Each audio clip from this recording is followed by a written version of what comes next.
बिस्मिल्लाहिर्रहमानिर्रहीम अस्सलाम वालेकुम। तो गर्मियों के मौसम में अगर कुछ हल्का फुल्का लेकिन चटपटा और मज़ेदार सा खाने का दिल कर रहा है ना, तो ये रेसिपी आपने ज़रूर ट्राई करनी है। सबसे पहले मैंने यहाँ पर ले लिए आलू तकरीबन हाफ़ के जी के बराबर मैंने ले लिए हैं। इसको मैंने बॉयल कर लिया। बॉयल करने के बाद मैंने इसका छिलका उतार लिया और हाथों की मदद से ना मैं इसको रफ सा मैश कर रही हूँ। बहुत फ़ाइन हमने मैश नहीं करना है, मोटे मोटे से चंक्स आते हैं तो ये अच्छा लगता है। देखिए यहाँ पर अच्छे से मैंने मैश कर लेना है, बहुत ईजीली हो जाएगा और बहुत ही आसान सी रेसिपी है। मिनटों में बन के तैयार हो जाएगी, तकरीबन 2 से 3 मिनट लगेंगे और ये डन हो जाएगी। यहाँ पर मैश हो गए थे आलू, तो यहाँ पर मैंने इसकी कुकिंग प्रोसेस स्टार्ट करना है। सबसे पहले मैं शामिल करूँगी ऑयल, तकरीबन 3 to 4 टेबलस्पून हमने यहाँ पर ऑयल के शामिल कर दिए। 2 अदद मीडियम साइज़ की अनियन ले लिए, स्लाइस में कट कर लिया है। वाइट अनियन मैंने यहाँ पर ली हुई है, पर्पल वाली हो तो आप पर्पल वाली भी ले सकते हैं, मसला कोई नहीं है। वाइट से क्या होता है, ज़रा ये ब्राउन होती है ना तो इसका कलर अच्छा आता है। पर्पल वाली का ये होता है कि ब्राउन होने के बाद वो और ज़्यादा डार्क हो जाती है। तो यहाँ पर देखिए हल्के हल्के से ब्राउन होना शुरू हो गई है। बस प्याज को हमने अच्छा सा गोल्डन ब्राउन होने तक पकाना है। यहाँ पर जैसे गोल्डन ब्राउन हो जाएगी, 2 अदद मीडियम साइज़ के टमाटर ले लिए हैं, रफ सा कट करके हमने टमाटर को शामिल कर देना है। बस हल्का सा इसको भी हमने मिक्स कर लेना है प्याज के साथ टमाटर को।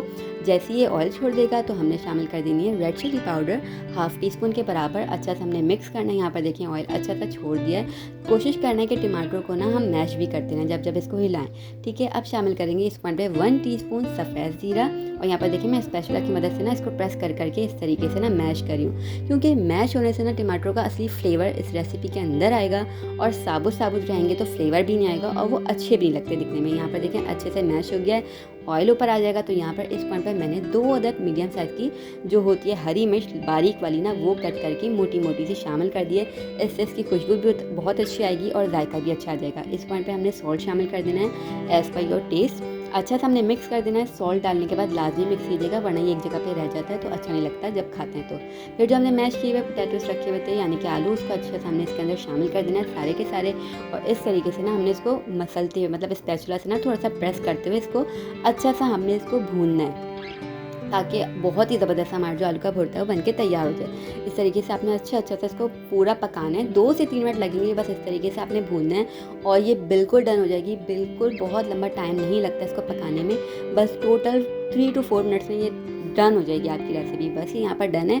ऊपर से आपने हरा धनिया डालना है, हरी मिर्चें डालनी है और उसको सर्व कीजिए, एंजॉय कीजिए। नान, रोटी, चपाती जिसके साथ आपको खाना है खाइए। पराठे के साथ, आलू के पराठे के साथ ये बहुत ही अच्छा लगता है भुर्ता।